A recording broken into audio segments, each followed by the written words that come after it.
morning with the Buyin Military Institute. I'm Cadet Barrett. These are Cadets Schaefer, Alexiou, and Johnson, and today we'll be giving our presentation on moral injury. So before we begin, we'd like to outline some objectives that we have for our presentation. First and foremost, we'd like to provide a bottom-up approach to mitigate moral injury at the platoon level. And then we'd like to do this in order to fulfill the country's moral duty to support our fighting forces in all dimensions. We want to make sure they're taken care of, they're prepared, and they're debriefed when they come home. So before we begin, we'd like to hit some definitions that are critical for the understanding of our presentation. PTSD and moral injury. We'd like to emphasize that these two concepts are different, and we will approach them as so in our presentation. PTSD is a mental illness with rigidly defined diagnostic characteristics, some of which include insomnia, agitation, an inability to enjoy things that one previously did. On the other hand, moral injury is perpetrating, witnessing, failing to prevent, or learning about actions that violate deeply held moral and ethical standards. So this means that it may be a part of PTSD, but it's not necessarily so. And in the psychological and ethical literature that we reviewed in preparation for our plan, this distinction was very critical. To identify some stakeholders in this problem is very important moving forward. So first and foremost, we have the members of the platoon. These are the folks on the ground doing the fighting and who are the subjects of potential moral injury. Next, we have all members of our service who are affected, and also including the communities that these service members come home to. Then, of course, we have the families of the loved ones of these service members, who, as we so often hear, are affected heavily by their loved ones returning home. Next, of course, we want to address non-combatants as well, because oftentimes these instances of moral injury are related to instances where non-combatants were harmed unintentionally. And then finally, we also want to make sure that enemy combatants have a large stake in this issue and in our solution. And that's because as the greatest military in the world, we want to make sure that we set the standard globally and that we treat our enemy combatants with respect. When developing our plan, we found it extremely important to look at the background of PTSD and moral injury. To do this, we looked at two important conflicts in our culture, which was the Vietnam War as well as the war in Iraq and Afghanistan.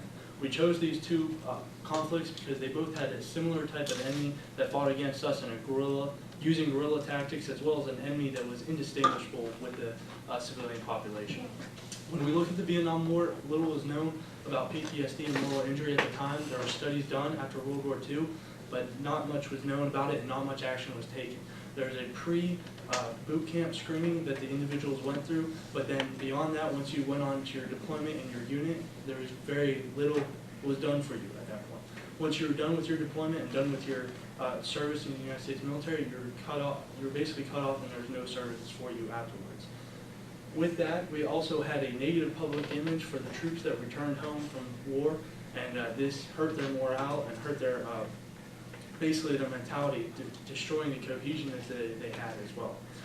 With this, we also had a longer tour of duty. We had about 13 months in tour of duty in Vietnam, and this was a long stay, but there was also moments for R&R, which individuals would be taken out of the theater and put back in the theater.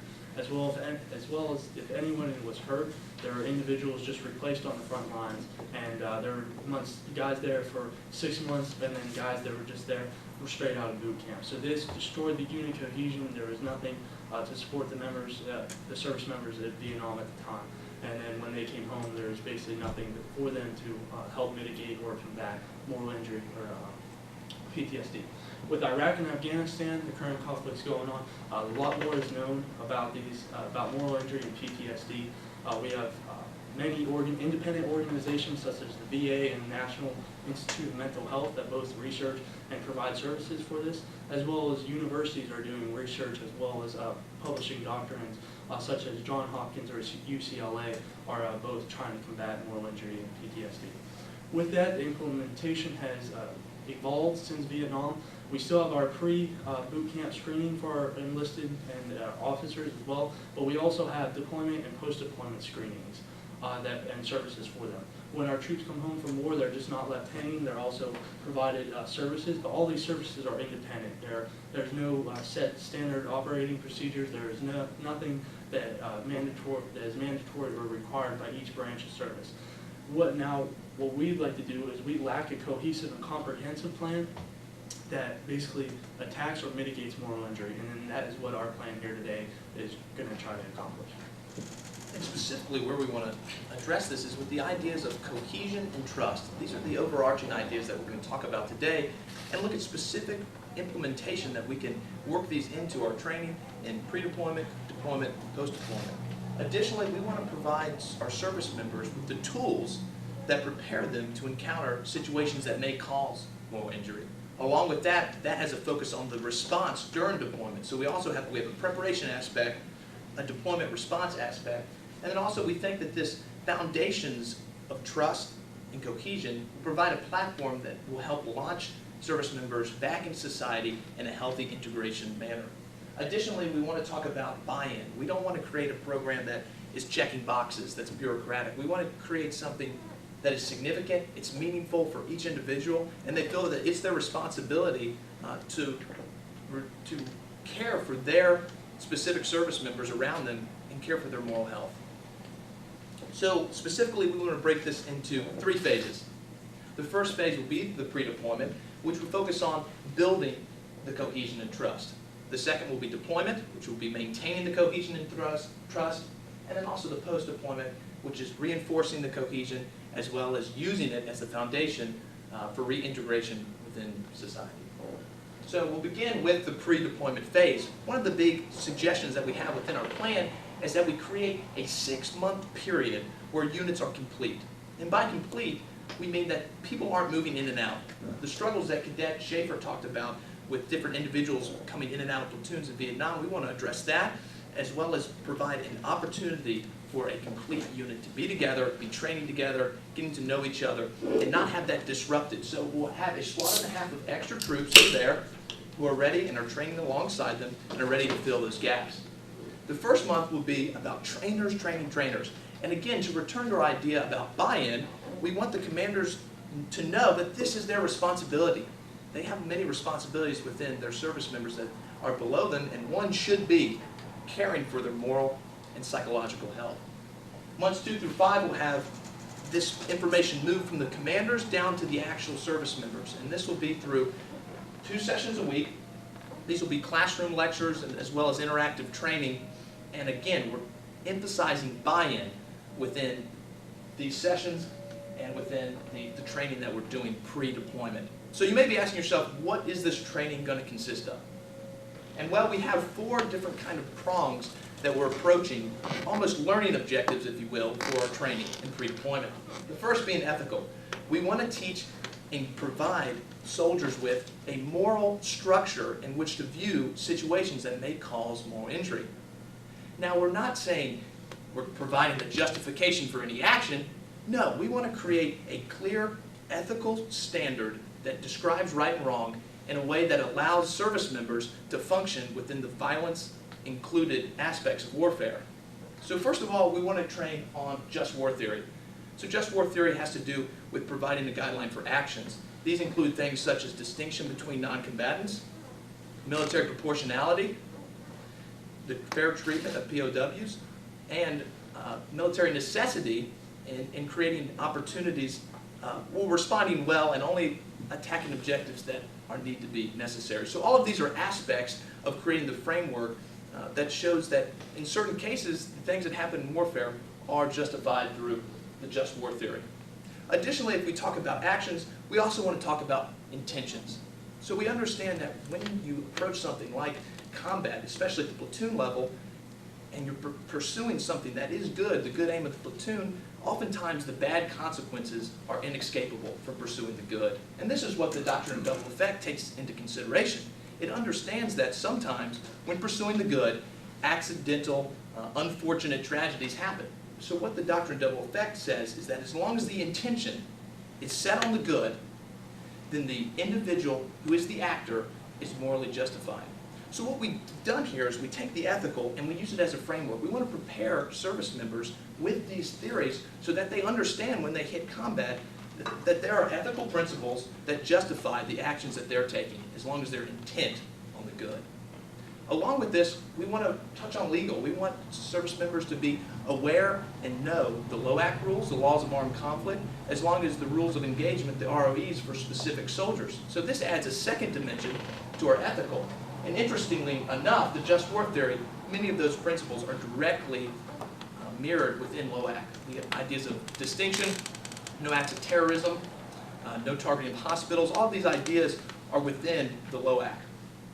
Thirdly, we want to help individuals work through the stress themselves. So this resiliency skills is taking the abstract ideas of the ethics, the abstract, somewhat global ideas of LOAC, and condensing them to specific practices that individual service members can take to help manage stress, help manage these situations. If we're trying to create a cohesive unit, we also need to have healthy individuals. Finally, we want to encourage within this training and talk about cultural competency, which is the idea we want to reduce dehumanization. We want to, as we're approaching warfare as an ethical problem, we want to say that the enemy, while we're treating them with lethality, we also acknowledge their humanity. So we want to create a four-pronged approach that this training is going to revolve around to provide the structure to prevent, but also to mitigate moral injury. The next phase that VMI goes over is the deployment phase. So the deployment should be changed to 9 months, which will lead to increased team unity and trust. Moreover, there will be no time for leave, which will allow for increased cohesion. Also, there will be refresher training monthly, which will cover the pre-deployment trainings, covering ethical, legal, and resilience skills, allowing the service members to be able to know how to react to different situations. Moreover, special attention will be paid after critical events that may induce moral injury, and this will be provided by the psychologists or the chaplains, or the people who are able to recognize and deal with moral injury. Also, wrongdoings will be addressed directly and in a timely manner, followed by an immediate investigation which will preserve the service members' trust. And finally, focus on keeping the same unit cohesion throughout the deployment will be paid, and unless people are toxic or problematic, they'll be sent home. Now, I'll tell a personal story, the story of my father, who was a psychologist in Iraq in 2003. The Bulgarian army, together with the US one, set a base in Kerbala, and everything ran smoothly till December 27, when a tank truck with a suicide bomber ran into the base and exploded, killing 4 people and injuring 74 more. One of the people that lost his wife on that day was the special forces leader, and his people wanted revenge. But the psychologist managed to recognize the moral injury because those people were not prepared for the idea of losing their friends, or even they did not expect that to happen. So he managed to keep them in base. There was a ban on leaving the base, and this was only able to happen due to the psychologist's ability to recognize what's going on. A few weeks later, a young heavy machine gun operator was at a checkpoint, and a car was coming towards him and his team. Despite him giving signals to the car to stop, the car did not. For a brief moment, he thought of emptying his magazine at the car, also for revenge for his friends that lost their lives. But then he shot at the tires. When the team approached the car, there was a man, probably his wife, and a child in the car. Later, that same person thanked the psychologist. Everything that happened was due to the psychologist's presence and ability to help those people recognize and deal with moral injury. So our third and final phase is our post-deployment phase. This will be a 3-month phase where we will keep in that same idea of lock-in within the unit. No one leaves the unit and like that. So currently, right now, about 1/3 of the service members, when they come home from conflicts right now in Iraq and Afghanistan, they're immediately sent on to the different units in the community, off to different schools. So we want to prevent that from happening. We want to maintain the idea of unit cohesion and then the support within that unit. So within that 3 months, there's many things that we're going to address and try to provide for our troops once they come home. So one of the first things we want to do is to get them on a daily routine. We want them to return and to reintegrate in society, to have them at a normal level once they get home. So one way we're going to do that is just create a daily schedule for them, anywhere from basic PT to building a foundation to go on and advance in your military career through recertification or anything of that nature. Also, during that time, we want to celebrate the successes that they had overseas. We want to show them the progress that they made, show them the good that they did, and make sure that they realize that what they did over there was very important for the United States as well as the world as a whole. Also, if we lost any service members overseas, we want to recognize those individuals, have ceremonies for them, make sure that they are not lost or forgotten. And that will also help heal anybody that feels guilty about anything that happened overseas. It will help heal them and basically bring a closure to that thing. So we're never going to forget the ones that we lost overseas. Also, if anyone leaves the unit after this 3 months, we also want to focus on providing an avenue to contact the unit or contact the members of the unit as well. That way there's more cohesiveness and there's another avenue, because we realize that moral injury or PTSD can come up years later after their deployment. So we also want to provide the avenue of reliance on the unit, that no matter how many years afterwards, you can always go and contact these guys and they're going to be there for you. Along with that, we want to focus on people healthily moving on. So we have specific strategies for this. One of the first strategies we suggest is that to create group sessions where they talk about what happened over there. We want to allow the members to basically get it off their chest, get it out in the open, and talk with them. One of the twists that we put on it is that the facilitator that is leading those group discussions is a combat veteran as well. That way he's been through what the men and women went through over there. He understands what happens and can talk and basically draw out more information from those guys. That way they can talk more and get it off their chest. This will allow them to build cohesion with that guy, as well as just build that they have someone at home here that they can support and that supports them in what they did over there. Also, not only talk about it, but we also want to provide a physical outlet for these men, whether that be through woodworking, artwork, or music, or physical sports competition within the unit, friendly video games, or something basically to give them a release and outlet, as well as writings as well. Writing has been proven through our study and research that it has immensely proven in helping mitigate that moral injury. Specific writings from the Vietnam War is by Dr. Sledge, as well as currently through Iraq and Afghanistan. We have books like American Sniper by Chris Kyle or Lone Survivor by Marcus Luttrell, and these writings have been proven to help basically heal and unite the service members once they come home. Another twist that we look on is not only our service members, but provide a training for the family members of those service members. If we can give them some training, identification on PTSD and moral injury, it will also help the healing process. It will help create an avenue to support our troops once they come home. That way there's a cohesive unit within the unit, but there's cohesiveness with their families members at home. That way we alleviate any friction, anything that could help add to their moral injury and then prevent, and we basically, the overall goal here is basically prevent and mitigate moral injury through the families as well as the different avenues. So our goal was really to create a comprehensive, effective, and efficient plan that addresses moral injury in order to steel service members against it, but also realizing that it is almost an inevitability and that we want to mitigate it when it does arise.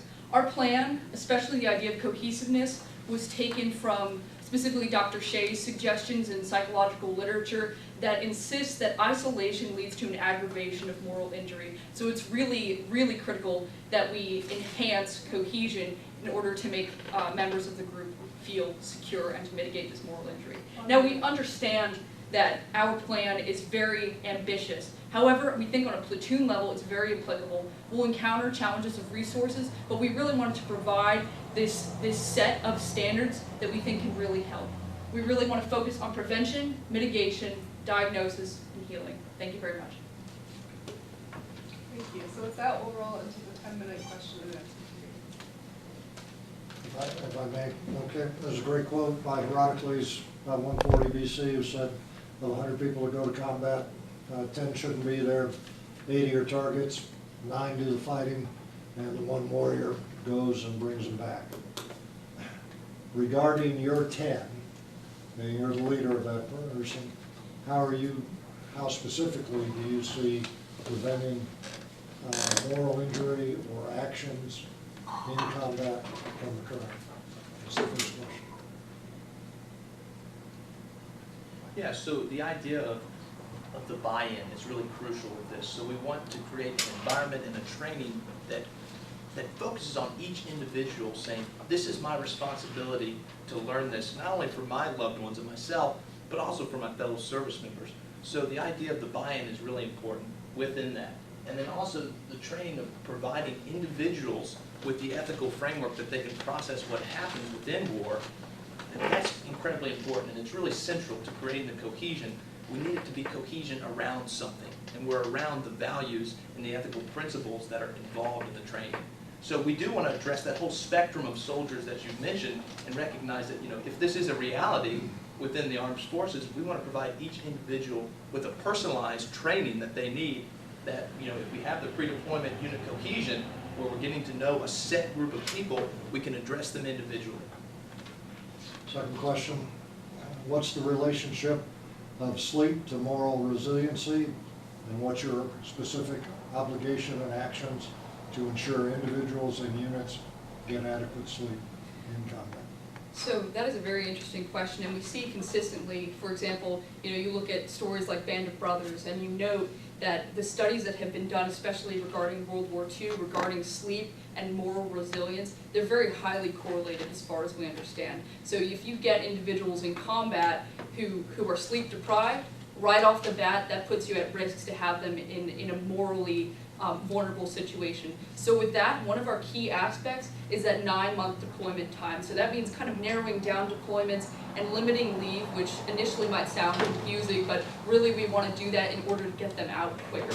And so with that limited deployment time, we're hoping that within the platoon, this will give more time to complete the mission, first of all, but it also limits the amount of time that they'll be in combat, which if you look at an example like Band of Brothers, you can see that limited time in the field will help mitigate some of the issues that come up with sleep deprivation.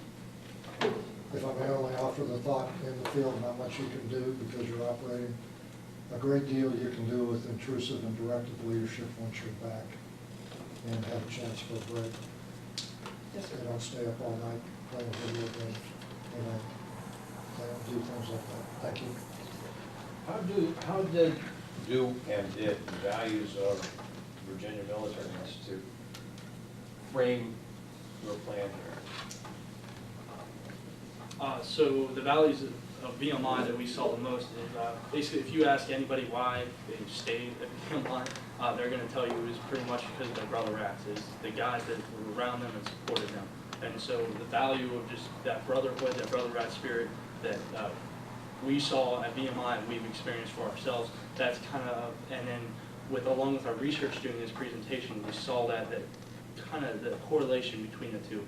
And so that's why we had cohesion and overall that spirit of the brother beside you. And buttressed along with that is that it's not just a cohesion for cohesion's sake without an aim. The aim is for the cohesion towards these ethical principles and towards the system of distinction and proportionality and necessity. That's what the cohesion's wrapped around. Not just we're buddies, but that we're buddies with the same end, and that we've got the same framework that we're functioning from, and which is central to what VMI is about, is those same principles that we're talking about within just war and within the doctrine of double effect.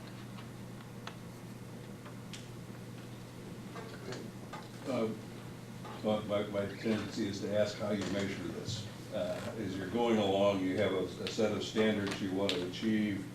You have to have some, to make it effective, you have to know that it's getting down the buy-in part of it. How do you know you've got that? How then do you take that knowledge or that success that you've built, monitor that, so it's almost like a Pareto diagram where you deviate from statistically. you know, how do you measure all of that? How do you have information that comes in and helps you with that? Tough question. Absolutely. So we'd like to address the measuring in terms of the psychological research that we looked at, such as Dr. Shea's work. So we kind of like to use his research design in order to put this into effect, and specifically that addresses, while we address that moral injury is not PTSD, one of the most flagrant signs of moral injury is eventual PTSD. So if you can theoretically find those numbers slowing down, then you could assume that moral injury is also being at least mitigated slightly rather than so pervasive. Because it's very difficult with moral injury to measure because it can be very subtle. It can maybe show in just signs of guilt, shame, those sorts of things, but some people, you know, keep that quiet very well. So if we see those numbers of PTSD decrease, like in these psychological studies, then we might also assume that this program would be working. And also, the deployment sessions that Cadet Alexei mentioned that are happening during deployment will provide the occasion to do exactly what Cadet Barrett says. So you've got kind of a monitoring, you use the term, within those pre-deployment sessions that are happening.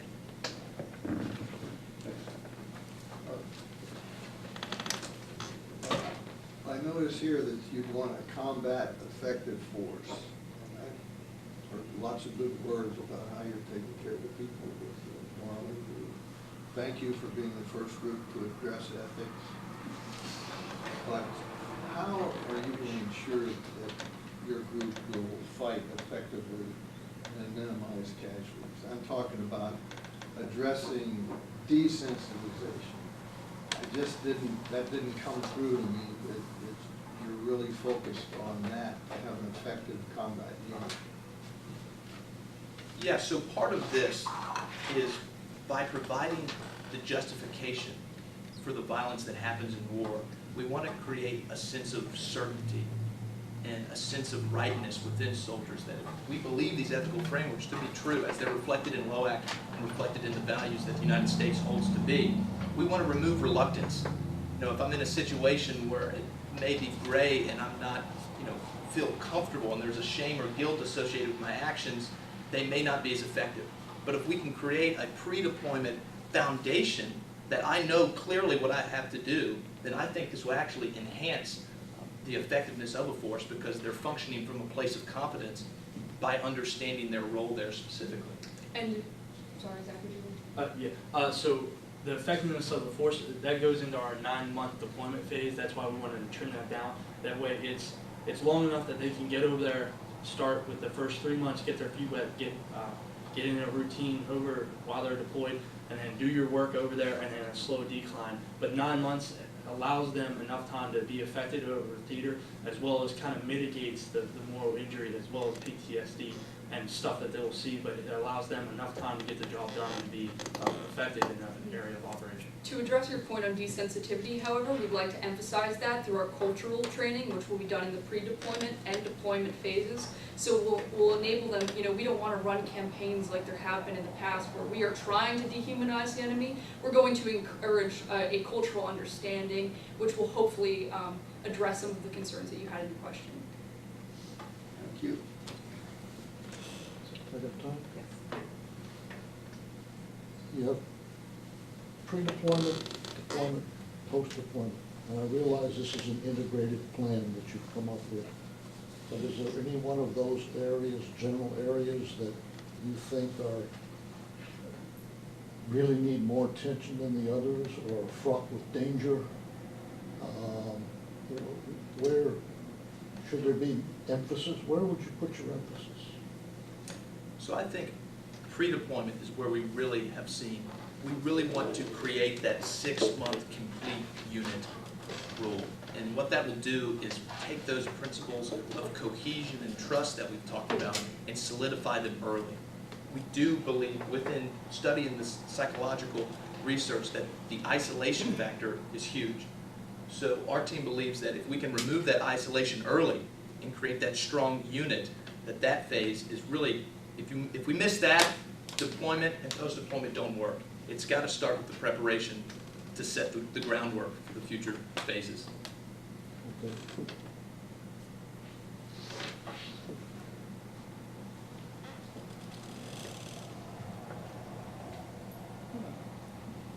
30 seconds, so. 30 seconds, yeah. How do you denote toxic leadership? How do you define that, either real or perceived?